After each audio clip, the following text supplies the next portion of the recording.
গণ অভ্যুত্থানের মধ্য দিয়ে আওয়ামী লীগ সরকার পতনের পর ৭ দিন পুলিশ সদস্যদের প্রকাশ্যে দেখা যায়নি। কাজে যোগ দেওয়ার বিষয়েও নানা শর্ত জুড়ে দিয়েছিল তারা। এক পর্যায়ে সেনাবাহিনীর সহায়তায় কাজে ফিরতে শুরু করেন। বাহিনীটি সচল করতে অন্তর্বর্তী সরকার সংস্কারের উদ্যোগ নেন। এর মধ্যে অন্যতম ছিল পোশাক পরিবর্তন।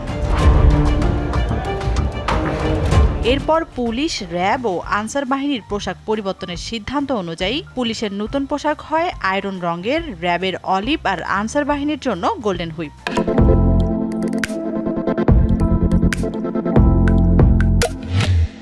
গেল সোমবার আইন শৃঙ্খলা সংক্রান্ত উপদেষ্টা কমিটির বৈঠকে এই পরিবর্তিত পোশাকের চূড়ান্ত সিদ্ধান্ত নেওয়া হয়। পুলিশের জন্য, র্যাবের জন্য এবং আনসারের জন্য তিনটা সিলেক্ট করা হয়েছে। পোশাকের সাথে সাথে সবকিছু মন মানসিকতা সবকিছুরই পরিবর্তন দেয়। এরপর আইন শৃঙ্খলা বাহিনীর নতুন পোশাকের ছবি সামাজিক যোগাযোগ মাধ্যমে ছড়িয়ে পড়তেই এ নিয়ে শুরু হয়েছিল নানা সমালোচনা। কেউ কেউ করতে শুরু করে ট্রল।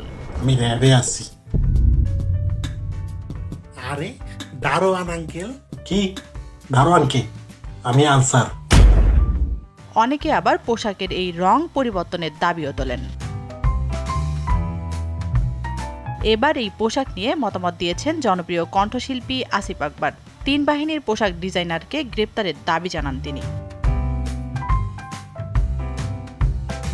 আসিফ নিজের সামাজিক যোগাযোগ মাধ্যমের পাতায় লেখেন, ৩ বাহিনীর এই পোশাক ডিজাইনার, অনুমোদনকারী এবং সংশ্লিষ্ট কর্তৃপক্ষকে রুচিহীনতার অভিযোগে দ্রুত গ্রেপ্তার করা হোক। মানসিক ডাক্তারদের মাধ্যমে জিজ্ঞাসাবাদ শেষে উন্নত চিকিৎসার জন্য তাদের পাবনার হেমায়েতপুর পাগলাগারদে পাঠানোর অনুরোধ জানাচ্ছি।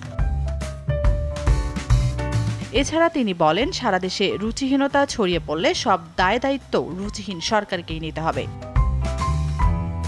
তানজিনা তাসনিম, RTV।